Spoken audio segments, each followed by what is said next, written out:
Hi, Harley here. Today I'm going to be talking about another international trip I took, this time a business trip, talking about a couple trips to Canada. I have two issues with Canada. The first is getting into and out of the country. One time I was going into Canada on a business trip and they didn't want to let me in. They asked me what my purpose was there going there, and I said I had a couple meetings, and they said, "Oh, you're here on business. We can't let you in if you don't have a work permit." Nobody had told me about a work permit. I'd never heard about work permits with anybody that had gone from our company before.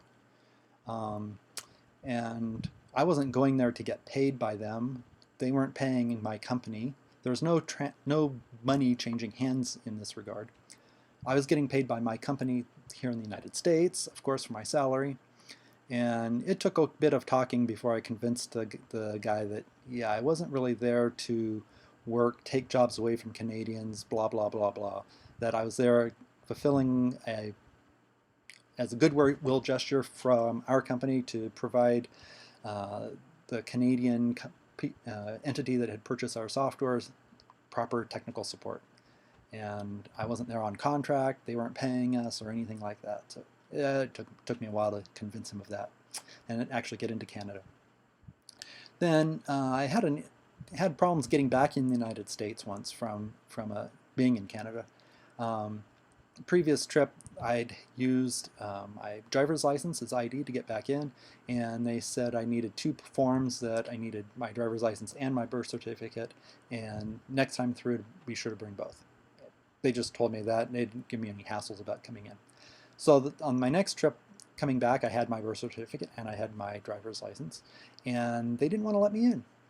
They said I had to have a passport. Well, and I didn't have a passport at the time, out of any kind, even if I at home. So I was like, Took a little bit of convincing and playing 20 questions with the customs guy there to before he finally waved me through. But yeah, I was getting a little nervous there. um, and then the other thing about Canada that has impressed me is their winters. I was born and bred in California and not used to severe winters. So I was on a trip to Toronto once, and they're of course on the Lake Ontario coast, and where I was like right on the coast. You could kind of see the water a couple blocks away. And I remember we went out to lunch to walk to a deli, and remember being very impressed. It was a relatively warm day, probably in the 30s, I'm guessing. Sun was out, and there was like 4 inches of ice on the sidewalk. And apparently the wind comes across Lake Ontario and picks up mist, and then it gets deposited and freezes. And I had never seen ice like that before. That was pretty impressive. And the last thing that I was impressed with was, again, winter related. We were in Montreal. A coworker and I had just arrived and were in a cafe eating dinner, and it had started to snow. And of course, Montreal is an old town. The roads are pretty narrow. Where we were, there was the buildings were several stories tall, and there was like one lane each direction, and then a fairly narrow sidewalk on each side, and then the buildings. So there was like nowhere to put snow.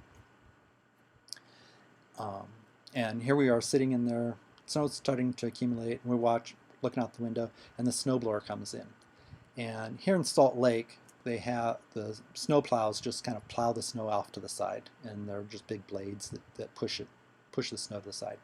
Here, of course, they didn't have room for that with the narrow streets.